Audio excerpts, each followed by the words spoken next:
Assalamualaikum warahmatullahi wabarakatuh. Nama saya Sastia Manda dari kelas 12. Saya akan mempresentasikan hasil ringkasan saya yang berjudul Membuat Arloji yang Buta.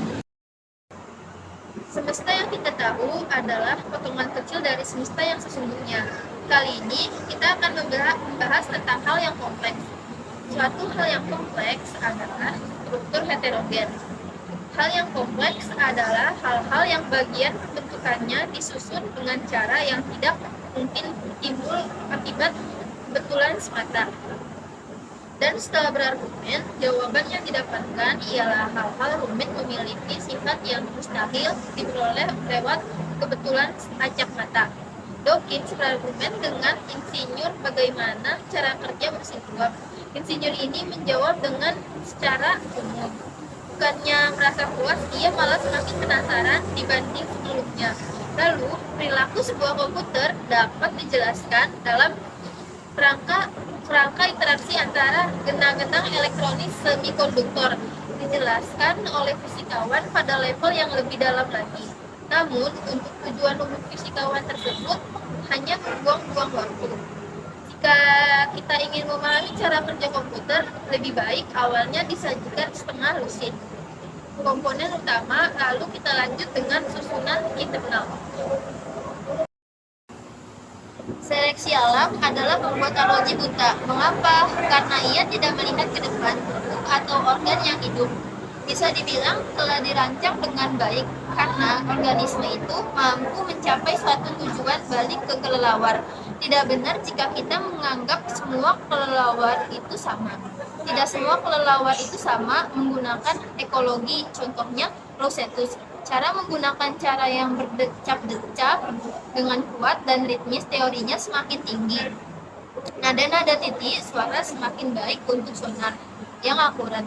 Hal ini karena suara bertitik nada rendah memiliki gelombang yang panjang, yang tidak memastikan jarak yang tidak akurat. Sebagian kelelawar memiliki otot-otot marang yang melekat pada tulang samurdi mora. Jika otot-otot ini ditarik, tulang-tulang tersebut tidak meneruskan suara. Dengan epimen seperti membisukkan hektoton dengan menyumbat diafragma. Dan diafragma getarnya, dengan itu jari kelelawar mampu menggunakan 3 otot itu untuk mematikan telinganya. Untuk sementara, otot-otot ini berkontraksi tepat sebelum kelelawar memancarkan denyut suara keluar menyumbal telinga. Supaya tidak rusak karena denyut kencang tersebut, kemudian otot-otot tersebut lemah, sehingga kepekaan telinga dapat bekerja dengan baik. Jika kelelawar menjaga dengan itu, solusi yang pertama yang dikenal oleh para insinyur radar, istilah radar kicau sinyal. Radar dapat kita bayangkan sebagai serangkaian denyut-denyut, tetapi setiap denyut suara atau suara utak, tiap-tiap denyut tersebut memiliki frekuensi pembawa puluhan ribu hingga ratusan ribu daur detik. Dengan kata lain, setiap denyut adalah jeritan yang melengkung tinggi. Demikian pula setiap denyut radar adalah jeritan gelombang radio dengan frekuensi pembawa yang tinggi. Percikan yang bersuit-suit ini dikenal sebagai frekuensi termodikasi atau FM. Kelelawar menggunakan informasi suara untuk tujuan yang sangat mirip dengan tujuan kita. Menggunakan informasi visual, kelelawar dan kita membutuhkan model internal yang sejenis untuk mempresentasikan posisi benda-benda di ruang dimensi. Fakta bahwa kelelawar membangun model internalnya dengan bantuan gema, sementara kita dengan bantuan cahaya tidak relevan. Ini semua hanya contoh untuk menggunakan perihal rancangan. Ombak dan kerikil merupakan contoh sederhana sebuah sistem yang menghasilkan kenon-jenapaan dengan sendirinya. Tata surya merupakan susunan berisi planet, komet, dan puing-puing yang mengorbit pada matahari. Semakin dekat dengan matahari, semakin cepat sebuah satelit harus bergerak agar dapat mengimbangi gaya tarik matahari tersebut. Jika bergerak dengan kecepatan yang lain, ia hanyut ke dalam luar angkasa, atau menabrak matahari, atau berpindah ke orbit lain. Pengayakan tatanan sederhana ini tidak cukup untuk menjelaskan sejumlah besar tatanan non-acak. Beberapa tahun yang lalu, kalau Anda bertanya kepada hampir semua ahli biologi tentang apa yang istimewa dengan benda hidup dibandingkan benda non-hidup, ia akan bercerita tentang zat istimewa yang disebut protoplasma. Protoplasma tidak seperti zat lainnya, ia hidup, giat, berdenyut, kenyat, peka. Tidak ada yang istimewa dengan zat-zat yang menjadi bahan pembuat benda-benda hidup. Benda-benda hidup merupakan kumpulan molekul seperti semua benda lainnya. Yang istimewa adalah bahwa molekul-molekul ini disatukan dalam pola-pola yang jauh lebih rumit dari molekul-molekul benda dan hidup, dan penyatuan ini dilakukan dengan mengikuti program-program perangkat dan petunjuk cara penyusunannya yang dibawa serta dalam tubuh organisme itu sendiri. Setiap sel hidup, sel bakteri sekalipun, dapat dibayangkan sebagai pabrik kimia raksasa. Pola-pola DNA atau gen-gen mengerahkan efeknya dengan mempengaruhi rangkaian peristiwa di dalam pabrik kimia tersebut, dan ini dilakukan lewat pengaruhnya terhadap bentuk 3 dimensi. Molekul-molekul protein, tiap mesin ini merupakan molekul protein besar yang disatukan di bawah pengaruh kuntesan DNA tertentu. Molekul-molekul protein yang disebut enzim merupakan mesin dalam arti bahwa tiap molekul ini menyebabkan terjadinya reaksi kimia tertentu. Tiap jenis mesin protein menghasilkan produk kimia tertentunya sendiri. Ketika kita membahas replikasi sebagai proses pencetakan, kita lihat bahwa langkah terakhir dalam proses tersebut mestilah salinan baru lepas cetakan lama.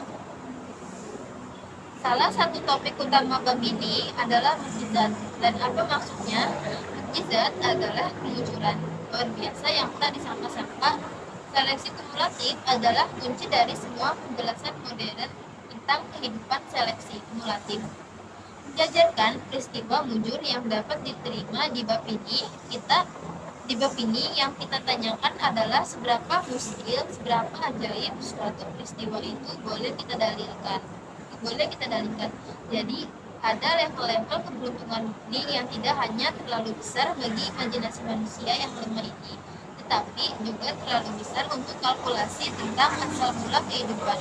Begitu seleksi kumulatif yang telah dimulai dengan benar, kita hanya perlu mengendalikan jumlah keberuntungan yang relatif sedikit pada evolusi kehidupan atau kecerdasan yang terjadi setelahnya. Menyebut daur ini daur kehidupan berarti berasumsi daur ini juga memiliki daur kehidupan terjadi dalam hal mengawali seleksi kumulatif. Jadi apa maksudnya mukjizat? Mukjizat adalah suatu hal yang terjadi tetapi yang bukan main menunjukkan. Jika sebuah patung secara tiba-tiba melambaikan tangan, kita akan menganggap hal itu sebagai sebuah mukjizat.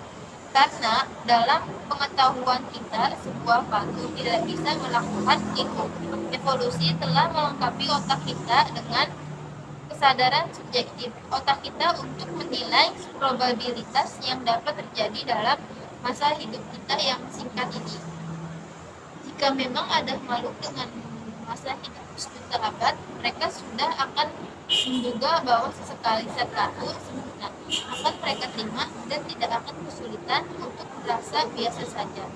Saat hal tersebut benar terjadi, akan tetapi mereka tetap terkejut dan pucat kalau melihat patung yang kita tidak bisa bergerak itu melambaikan tangannya, karena seseorang harus hidup berjuta-juta tahun lalu lamanya untuk bisa melihat sebuah peristiwa mukjizat tersebut. Ada berbagai cara bagi mutasi dan seleksi alam di sepanjang rentang waktu geologis yang panjang. Untuk membangun kompleksitas yang lebih banyak menambahi daripada mengurangi, ada dua cara utama pembangunan utama ini bisa terjadi. Cara pertama bernama genotip terkoadaptasi. Cara kedua bernama perlombaan senjata.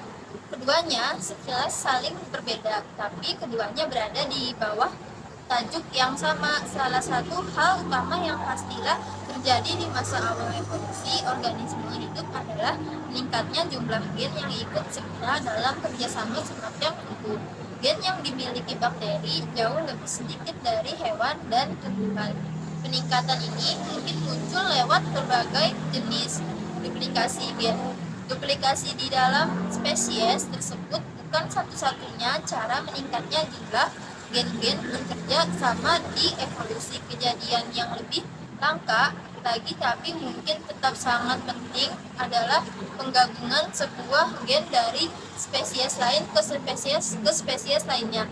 Perlombaan senjata berlangsung dalam waktu evolusi. Perlombaan senjata akan selalu terjadi.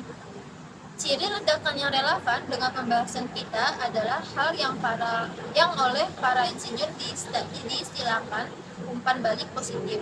Umpan balik positif paling mudah dipahami jika dibandingkan dengan lawannya, umpan balik negatif.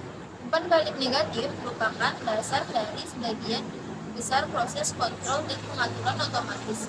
Umpan balik positif tidak hanya berujung pada peningkatan tak terkendali, bisa juga berujung pada penurunan terkendali. Umpan balik positif yang paling kentara dan spektakuler adalah yang berakibat pada bukan penurunan, tapi kenaikan sesuai yang terkendali. Contohnya ledakan nuklir. Sebagian besar buku ini membahas evolusi sebagai masalah rancangan kompleks. Taksonomi adalah ilmu klasifikasi bagi sebagian orang. Taksonomi punya reputasi membosankan. Statistikawan berpikir dalam kerangka pohon-pohon mencabang dari awal kerja mereka idealnya mulai dengan menuliskan semua kemungkinan pohon bercabang untuk hewan-hewan yang dikerjakan seperti kita lihat saat tengah membahas taksonomi. Molekules tadi kesulitan timbul ketika kita mencoba mengklasifikasikan banyak hewan karena jumlah kemungkinan pohonnya menjadi sangat amat besar. Tidak ada satupun ahli biologi yang serius yang meragukan fakta bahwa evolusi telah terjadi dan bahwa semua makhluk hidup itu bersatu satu dengan yang lain. Akan tetapi, sebagian ahli biologi memang meragukan teori tertentu. Darwin mengenai seperti apa evolusi terjadi, poin ini bisa didramatisir dengan prediksi saya. Prediksi bahwa jika sebentuk kehidupan ditemukan di bagian lain alam semesta, seberapa asing dan anehnya pun bentuk kehidupan tersebut. Dalam detailnya, satu lagi darinya yang mirip dengan kehidupan di bumi adalah evolusi melalui sejenis seleksi alam. Darwin dan teori terminal pada prinsipnya mampu menjelaskan kehidupan. Tidak ada satu teori lain pun yang pernah diajukan yang pada prinsipnya mampu menjelaskan kehidupan pertama kita. Lihat rival historisme yang menonjol Lamarckisme ketika pertama sekali diajukan di awal abad ke-19. Lamarckisme bukan rival Darwinisme, karena Darwinisme belum lagi terpikirkan. Cavalier de Lamarck adalah sosok yang mendahului zamannya.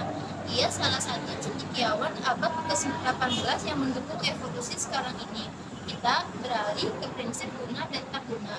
Prinsip ini tampak bekerja dengan baik pada beberapa aspek peningkatan peroleh. Ia merupakan kaidah umum yang tidak tergantung pada detail-detail spesifik kaidah ilmu. Kaidah itu berbunyi setiap bagian bentuk yang kerap dipakai meski membesar. Sebagian manapun yang tidak dipakai meski mengecil atau bahkan hilang sekaligus karena kita bisa menganggap bahwa bagian-bagian yang berguna dan warnanya mungkin dipakai secara bukan bila membesar, sementara bagian-bagian yang tidak berguna dan karenanya mungkin tidak dipakai lebih baik sekalian tidak usah ada. Kaidah itu tampak cukup patut dipercaya di lain pihak. Seleksi dari tidak kesulitan menjelaskan setiap detail kecil kelihatan mata yang kecil, baik akurat dan jeli, hingga ke detail-detail kecilnya. Di sisi lain, teori lamaran bersandar pada kegiatan yang longgar dan mentah. Kaidah bahwa segala sesuatu yang kerap digunakan akan menjadi lebih baik kalau membesar. Kaidah ini berdasar pada korelasi antara ukuran sebuah organ dengan keefektifannya. Karena itu, tanggapan kita atau selamatisme bersifat porak-poranda. pertama, asumsi pokoknya yaitu asumsi pewarisan ciri terperoleh tanpa keliru dalam semua berupa kehidupan. Sekian dari saya, mohon maaf bila ada kesalahan kata. Wassalamualaikum warahmatullahi wabarakatuh.